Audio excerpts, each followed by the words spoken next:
When people think of Lincolnshire, straight away the first things that pop up are the cathedral, the castle and the huge student population. I'm going to look into the history of Nocton Hall, an old abandoned derelict hospital in a little village called Nocton on the outskirts of Lincoln. This hall has been listed in the top 10 endangered buildings list for England and Wales since 2009. The present hall was built in the 1840s after a mass fire destroyed a good part of the previous building. Due to the nature of Nocton Hall and the uses it has had, we are able to fit Bentham's idea of the Panopticon into the history of Nocton Hall. For centuries, Nocton Hall has been used as some sort of institution, whether it be a hospital for different services or a retirement home whereby in all instances there were people staying in these buildings that were being watched over.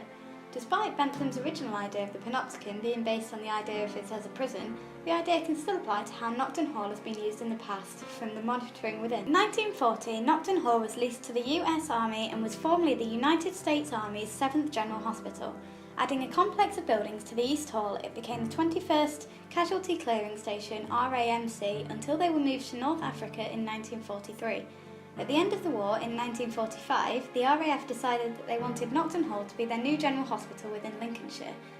Additional building works began in 1946 as the structure would not suffice what the RAF needed. It is interesting to note that Foucault's history of the present is able to link into the history of Nocton Hall, whereby O'Farrell suggests that our own times and lives are not the beginning or end of some historical process, but a period like, but at the same time unlike any other.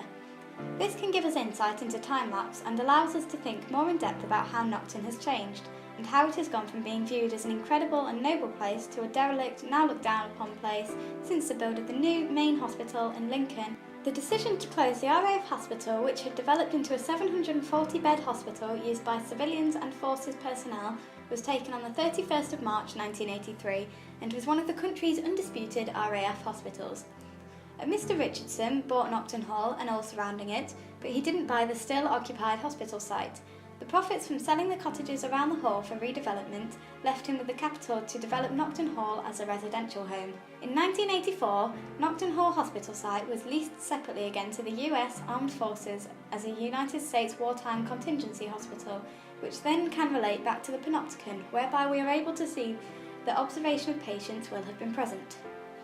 During the Gulf War in 1991 and 1992, the US contingency was activated with approximately 1,300 US medical staff being sent to it. Of approximately 650 people that came from David Grant Medical Center at Travis Air Force Base in California, only 35 casualties were treated at Nocton.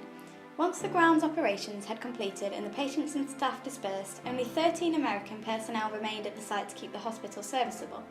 This can contrast to Bentham's idea of the Panopticon and forces us to question how much patient observation was happening, and allows us to wonder, is this why Nocton Hall Hospital was closed and reopened so many times? Between 1992 and 1993, Nocton Hall Hospital functioned as an RAF forward outpatient department which formally closed in 1994, with the hospital site being handed back to the state on the 30th of September 1995, once again allowing it to stand empty. Blackwant states that habitus is the way society becomes deposited in persons in the form of lasting dispositions or trained capacity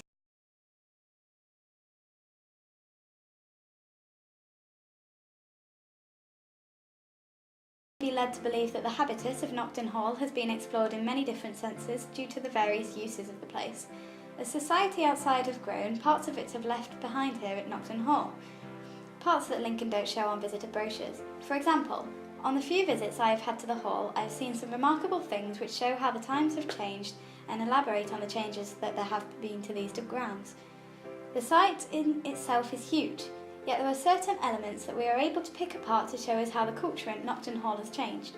For example, one room still had the curtains and light shade up, which were patterned in a way which we may say is very old-fashioned. The hall was then sold to Leader Properties in the mid-90s. Due to financial difficulties, however, Mr. Richardson, the son of the original properties operator, was forced to close the residential home.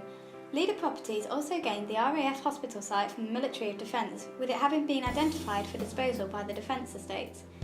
This site stayed undeveloped for years, with random looting and targeted removal of items such as banisters and fireplaces. This just got worse, with the hall being set on fire by arsonists in October 2004. It took 70 firefighters to control the blaze, with the roof collapsing, leaving the building severely damaged, which continued to get worse after a second fire in 2005 caused further damage